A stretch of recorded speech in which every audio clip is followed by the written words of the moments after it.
भगवान श्री कृष्ण की प्रेरणादायक कहानी। साथ ही हमारा यूट्यूब चैनल संत कबीर भजन कुबेरपुर ज़रूर सब्सक्राइब करें। भगवान श्री कृष्ण का जन्म एक दिव्य आगमन।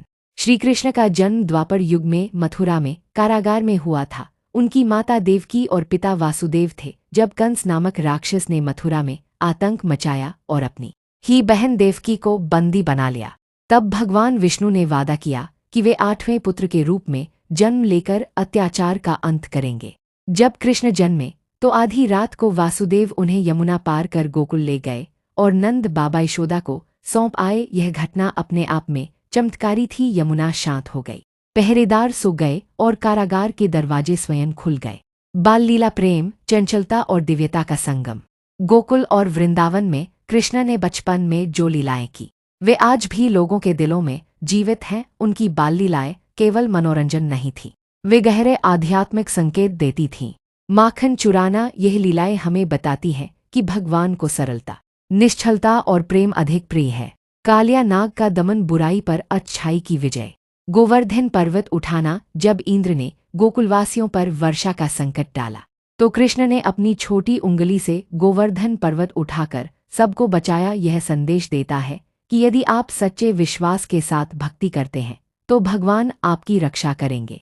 राधा कृष्ण का प्रेम भक्ति का सर्वोच्च रूप।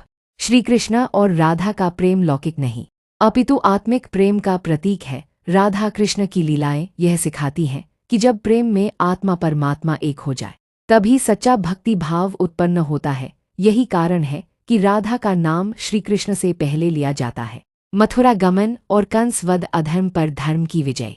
जब कृष्ण युवावस्था में पहुंचे तो उन्होंने मथुरा जाकर कंस का वध किया। यह केवल एक अत्याचारी राजा का अंत नहीं था, बल्कि यह संदेश था कि जब जब धर्म की हानि होती है तब तब भगवान अवतार लेते हैं। कंस के अंत के बाद कृष्ण ने अपने माता पिता को मुक्त कराया और यदुवंश को फिर से प्रतिष्ठित किया। द्वारका की स्थापना, एक आदर्श राज्य। कृष्ण ने समुद्र किनारे द्वारका नामक नगरी बसाई। यह नगरी राजनीति, धर्म, न्याय और संस्कृति का केंद्र बनी।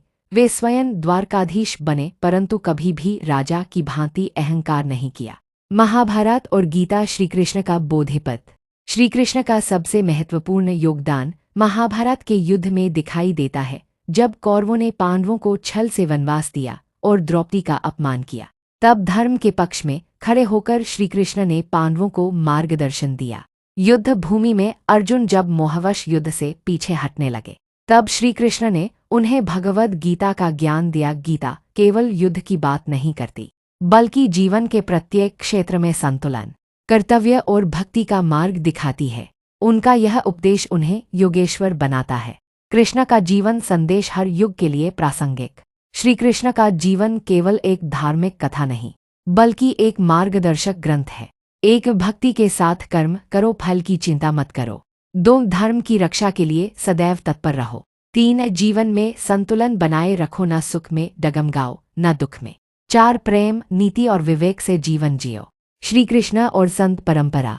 श्री कृष्ण की लीलाएं और गीता का ज्ञान संतों के लिए प्रेरणा का स्रोत रहा है। संत कबीर, सूरदास, मीराबाई और अन्य भक्त कवियों ने श्री कृष्ण को अपने हृदय में स्थान दिया। वे उनके ईश्वर भी हैं और मित्र भी। हमारा यूट्यूब चैनल संत कबीर भजन कुबेरपुर।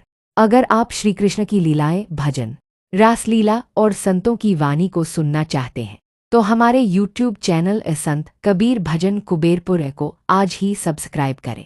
यहाँ आपको निम्न सुनने को मिलेगा: श्री कृष्ण के भक्तमय भजन, राधा कृष्ण की लीलाओं पर आधारित गीत, संत कबीर, तुलसीदास, सूरदास जैसे भक्तों की वाणी, जीवन को प्रेरित करने वाली आध्यात्मिक कथाएं। हमारा उद्देश्य है भक्ति की भावना को जन जन तक पहुंचाना। निष्कार, भगवान श्री कृष्ण का जीवन हमें यह सिखाता है कि चाहे संकट कितना भी बड़ा क्यों ना हो, यदि हमारा हृदय सच्चा है और कर्म श्रेष्ठ है तो भगवान हमारे साथ होते हैं। श्री कृष्ण केवल युद्ध के योद्धा नहीं, बल्कि जीवन के शिक्षक हैं।